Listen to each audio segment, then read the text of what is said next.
Día 200. El día de hoy oremos por Finlandia. Segundo de Crónicas, capítulo 33. Manasés comenzó a reinar a los 12 años. La capital de su reino fue Jerusalén y su reinado duró 55 años. Manasés no obedeció a Dios, pues practicó las costumbres vergonzosas de las naciones que Dios había expulsado del territorio de los israelitas. Reconstruyó los pequeños templos que su padre Ezequías había destruido. Hizo imágenes de la diosa Astarte y edificó altares para adorar a Baal y adoró a todos los astros del cielo. Manasés construyó altares para estos astros en los patios del templo de Dios, aun cuando Dios había dicho que ese templo sería su casa en Jerusalén por siempre.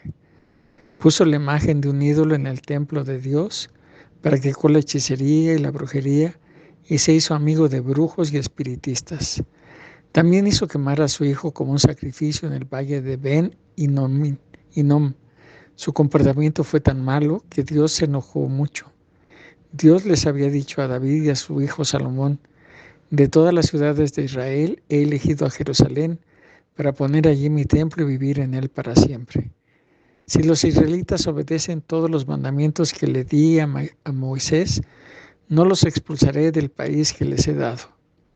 Pero los israelitas no obedecieron a Dios y Manasés les enseñó a cometer peores pecados que los que habían cometido las naciones que Dios había destruido cuando los israelitas llegaron a la región. Dios le hizo ver a Manasés y a su pueblo que estaban equivocados, pero ellos no le hicieron caso. Entonces Dios hizo que los jefes del ejército del rey de Asiria atacaran a los israelitas. Los asirios apresaron a Manasés y lo humillaron, pues le pusieron un gancho en la nariz, lo ataron con cadenas de bronce y se lo llevaron prisionero a Babilonia.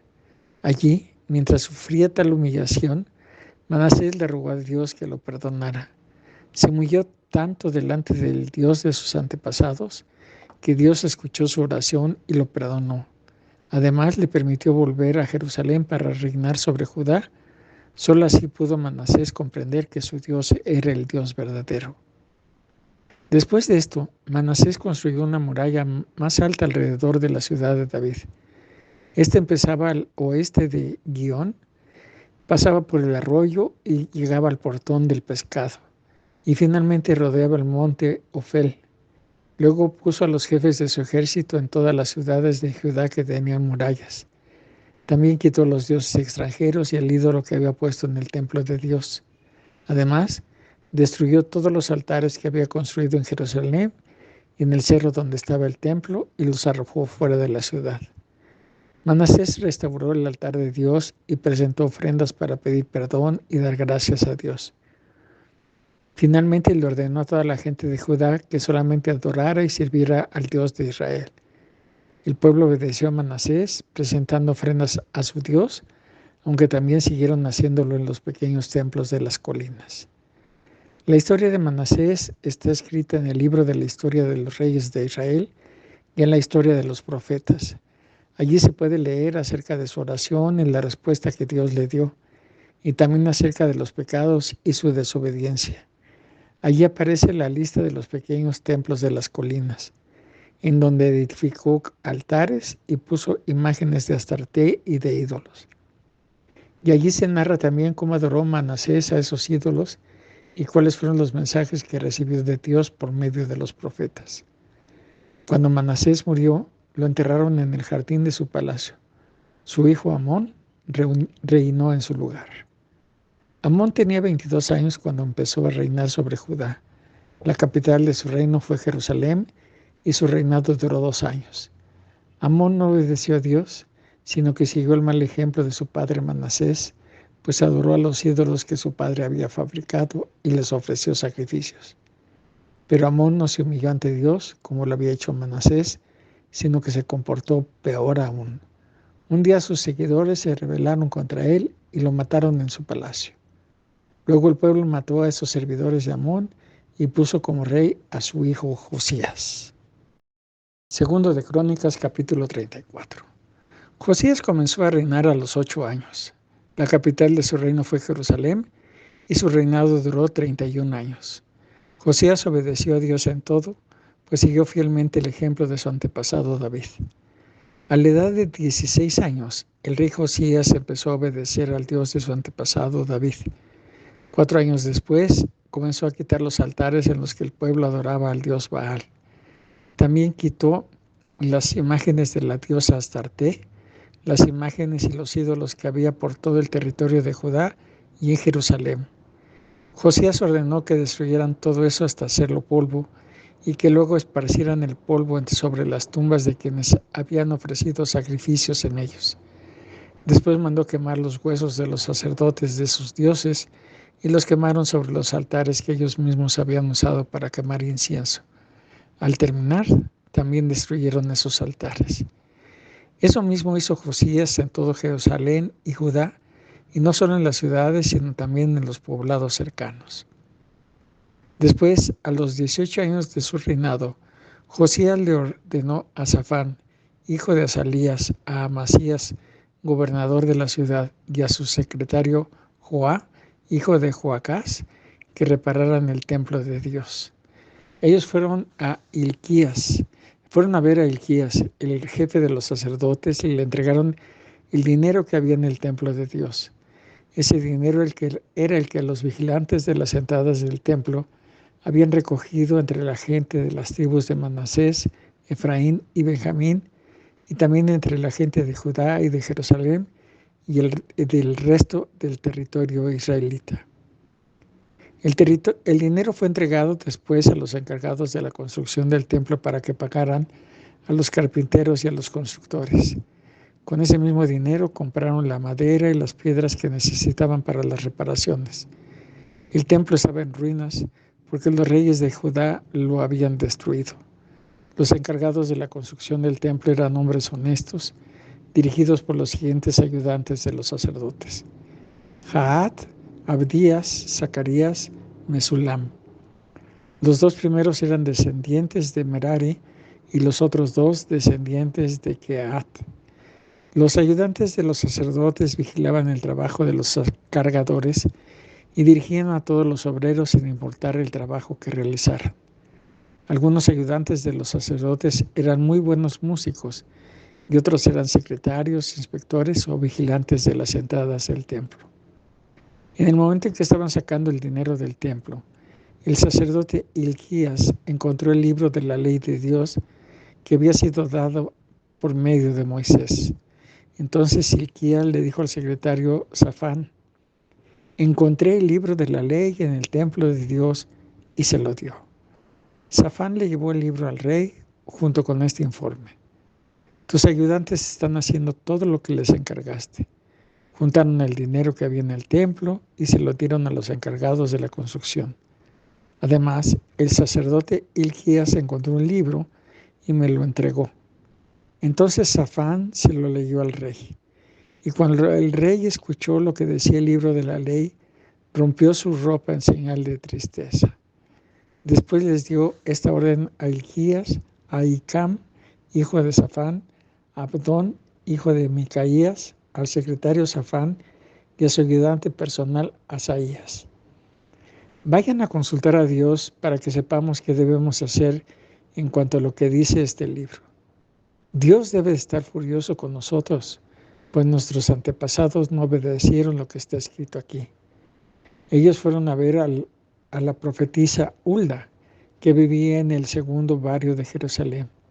Hulda era la esposa de Salum, hijo de Tikvá y nieto de Arhaz. Salum era el encargado de cuidar la ropa del rey. Cuando la consultaron, Hulda les dijo: el rey Josías debe enterarse del desastre que el Dios de Israel va a mandar sobre este lugar y sus habitantes. Así lo dice el libro que le han leído al rey. Dios está muy enojado, pues lo han abandonado para adorar a otros dioses. Ya no los perdonarán más. Pero díganle al rey que Dios ha visto su arrepentimiento y humildad y que sabe lo preocupado que está por el castigo que se anuncia en el libro. Como el rey ha prestado atención a todo esto, Dios no enviará este castigo por ahora. Dejará que el rey muera en paz y será enterrado en la tumba de sus antepasados. Luego el pueblo recibirá el castigo que merece. Los mensajeros fueron a contarle al rey lo que había dicho Dios por medio de la profetisa Hulda. Entonces el rey mandó a llamar a los líderes de Judá y de Jerusalén para que se reunieran en el templo con él. A la cita acudieron todos los hombres de Judá, los habitantes de Jerusalén, los sacerdotes y sus ayudantes.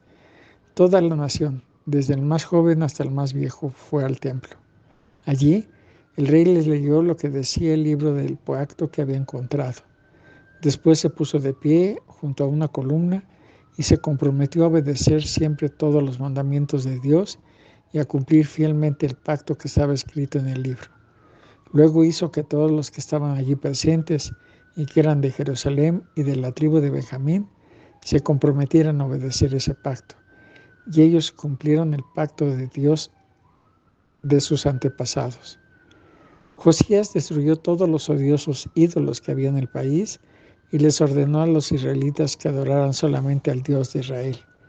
Mientras Josías vivió, el pueblo obedeció al Dios de sus antepasados. Segunda carta a Timoteo, capítulo 4. Cuando Jesucristo venga como Rey, juzgará a todos, tanto a los que estén vivos como a los que estén muertos. Por eso pongo a Dios y a Jesucristo por testigos de lo que ordeno. Tú anuncia el mensaje de Dios en todo momento. Anúncialo, aunque en ese momento no parezca ser lo mejor. Muéstrale a la gente sus errores, corrígela y anímala. Instrúyela con mucha paciencia, porque llegará el día en que la gente no querrá escuchar la buena enseñanza. Al contrario, querrá oír enseñanzas diferentes. Por eso buscará maestros que le digan lo que quiere oír. La gente no escuchará la verdadera enseñanza, sino que prestará atención a toda clase de cuentos. Pero tú, Timoteo, mantén la calma en todo momento, soporta los sufrimientos y anuncia siempre la buena noticia. Haz bien tu trabajo. Ya falta poco para que yo muera y mi muerte será mi ofrenda a Dios. He luchado por obedecer a Dios en todo y lo he logrado. He llegado a la meta y en ningún momento he dejado de confiar en Dios. Sé que Dios es un juez justo y que cuando juzga a todos me dará una corona como premio a mi obediencia. Y no solo a mí me la dará, sino también a todos los que esperan con ansia su regreso. Haz todo lo posible por venir a verme pronto. Demas me ha abandonado y se ha ido a la ciudad de Tesalónica, pues ama demasiado las cosas de este mundo. Crescente se fue a la región de Galacia y Tito a la de Dalmacia. El único que está conmigo es Lucas. Marcos puede ayudarme mucho en mi trabajo, así que búscalo y tráelo contigo cuando vengas. A Tíquico lo envía a la ciudad de Éfeso. Cuando vengas, tráeme el abrigo que dejé en la ciudad de Troade, en casa de Carpo. Trae también los libros, especialmente los pergaminos.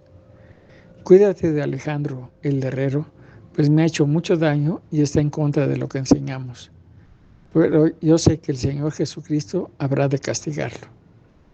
La primera vez que tuve que presentar mi defensa ante las autoridades de Roma, nadie me ayudó. Todos me abandonaron. Le pido a Dios que no los castigue por eso. Pero el Señor Jesucristo sí me ayudó y me dio valor para anunciar su mensaje a gente de otros países. Así Dios me salvó de la muerte, como si me hubieran rescatado de la boca de un león hambriento.